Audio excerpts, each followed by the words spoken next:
किसी गांव में एक शिकारी रहता था और वो रोज शिकार करके अपना और अपने बच्चों का पेट पालता। एक मर्तबा ऐसा हुआ कि शिकारी जब शिकार करने जंगल की तरफ गया तो उसे आसमान में एक बहुत ही खूबसूरत और नायाब चिड़िया उड़ती नजर आई। चिड़िया को देखते ही शिकारी के मुंह में पानी आ गया और वो सोचने लगा कि अगर किसी तरह ये नायाब चिड़िया मेरे हाथ लग जाए तो इसे बाजार में महंगे दामों बेचकर खूब पैसे कमाऊंगा। ये सोचते ही शिकारी ने बड़ी चालाकी और होशियारी से शिकार के लिए जब अपना जाल बिछाया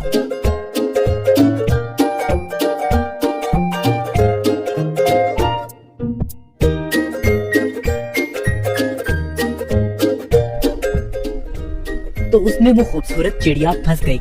चिड़िया को जाल में देखकर शिकारी अपनी इस कामयाबी पर बहुत खुश हुआ और दिल ही दिल में इस चिड़िया को फरोख्त करने के मंसूबे बनाने लगा। चिड़िया जाल से बाहर निकलने के लिए खूब फड़फड़ाने लगी, लेकिन जब चिड़िया की सारी कोशिशें नाकाम हो गईं और उसे जाल से आजाद होने की कोई सूरत नजर न आई तो उसने मायूस होने की बजाय बड़े इत्मीनान से शिकारी की तरफ देखा और कहने लगी,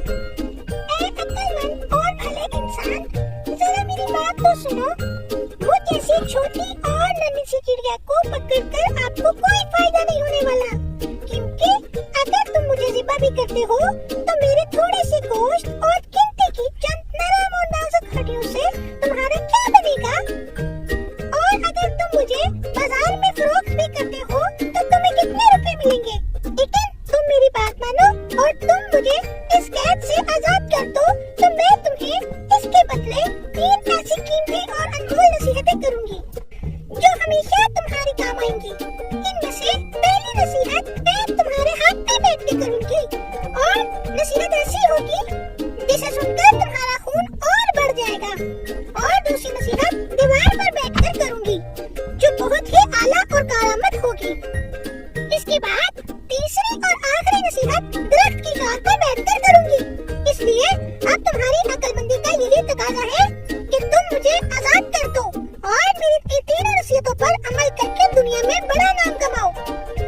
शिकारी ने चिड़िया की ये पेशकश सुनकर थोड़ी देर सोचने और गौर करने के बाद उसकी बात मानते हुए जाल की रस्सी खुद खोल दी। रस्सी खुलते ही चिड़िया उड़कर शिकारी के हाथ पर आ बैठी। पहली नसीहत करते हुए कहने लगी, किसी भी नामुमकिन बात पर कभी यकीन न करना, चाहे कोई भी कहे। ये बोलकर चिड़िया अपने वादे के मुताबिक फिर उड़ी और दीवार पर जा बैठी। वहीं से दूसरी नसीहत करने लगी, गुजरे हुई किसी भी बात का गम कभी न करना। मेरे इस छोटे से वजूद में 10 दिरहम का एक ऐसा कीमती मोती है जिसकी मिसाल पूरी दुनिया में कहीं नहीं।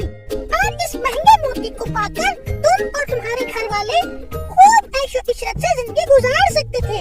मगर तुम्हारी किस्मत पर अफसोस, तुमने मुझे आजाद करके एक बेमिसाल मोती अपने हाथों से खो दिया।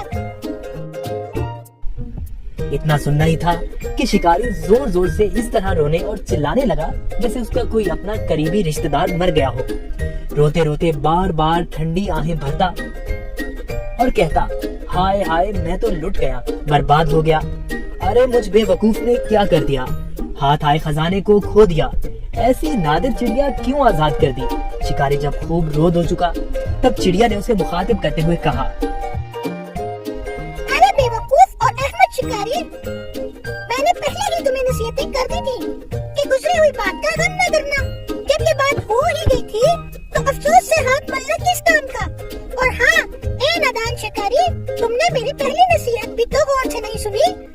मैंने कहा था ना कि किसी भी नामुमकिन बात का हरगिज़ यकीन नहीं करना चाहिए, हाँ वो कैसे ही क्यों ना हो। अब जरा अकल से काम लो और देखो तो सही, मुझ नन्ही सी जान का पूरा वजूद 3 दिरहम से ज्यादा का नहीं है, तो फिर 10 दिरहम का मोती मेरे छोटे से वजूद में कैसे हो सकता है। बेशक कहती तुम ठीक ही हो ऐ नन्ही मुन्नी चिड़िया, वो तीसरी नसीहत तो बताती जाओ। अरे भाई, तुमने मेरी पहली नसीहतों पर कौन सा अमल कर लिया जो मुझसे तीसरी नसीहत भी सुनना चाहते हो। वो कीमती नसीहत तुम जैसे नादान इंसान के लिए नहीं है। ये कहते ही फिर से चिड़िया उड़ी और शिकारी उसको देखता ही रह गया।